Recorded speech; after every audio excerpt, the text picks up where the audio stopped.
Have you ever caught yourself thinking about death? About how everything, and everyone, eventually comes to an end? Yeah, it's not a new question.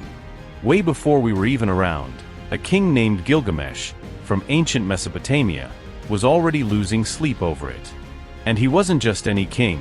Gilgamesh was 2/3 god, 1/3 human.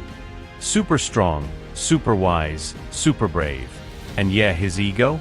Absolutely massive. His story is part of the Epic of Gilgamesh, the oldest piece of literature we know. No joke, it's over 4,000 years old. And it already dives into some of the deepest questions we still wrestle with today: life, death, friendship, legacy, and what it really means to live forever. At the start, Gilgamesh is kind of a nightmare, powerful, but out of control. The people of Uruk, his city, were exhausted. So the gods decided to fix things. They created a wild man, Enkidu, to challenge him. But plot twist, instead of becoming enemies, they become best friends. Like, epic, ride or die best friends.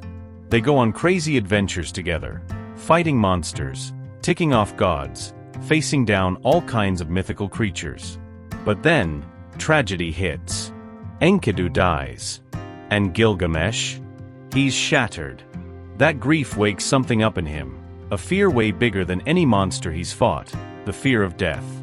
He looks at Enkidu and thinks, if even he can die, what about me? And just like that, Gilgamesh sets off on the greatest quest of his life, the search for immortality. He crosses endless deserts, stumbles through dark, empty landscapes, desperate for answers. His goal? To find Utnapishtim, the one human who was granted eternal life by the gods.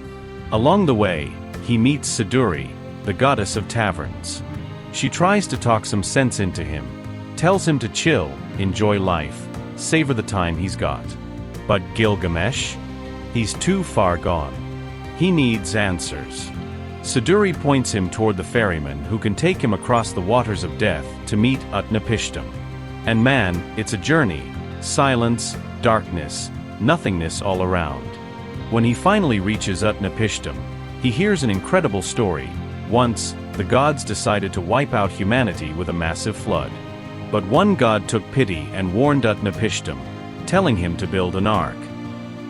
He survived, but as punishment, he was given eternal life and eternal isolation. A heavy, lonely immortality.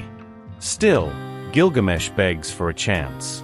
And Utnapishtim gives him a test. Stay awake for 7 days straight. Prove you're worthy. Spoiler, Gilgamesh falls asleep almost immediately. Feeling bad for him, Utnapishtim offers one last shot. There's a magical plant at the bottom of the ocean that can restore youth. Gilgamesh dives in, braves the unknown, and actually gets it. Victory? Almost. On the way home, he takes a nap. And while he's sleeping, a snake sneaks up, eats the plant, and slithers away, shedding its skin and becoming a symbol of renewal. Gilgamesh is devastated. He returns to Uruk, empty-handed. Or so it seems. Because through all the pain, he realizes something huge. True immortality isn't about living forever. It's about what we leave behind. Our legacy. The lives we touch. The stories we create. He looks at the mighty walls of his city, the memories he made, the love he felt, and he gets it. That's what lasts. That's what keeps us alive long after we're gone. So yeah, in the end, Gilgamesh does achieve immortality. Not the way he wanted, but maybe in the way that matters most. And honestly, that's why, even after 4,000 years, we're still telling his story. Because great stories, they never die. If this story moved you even a little bit, hit that like button and subscribe to the channel.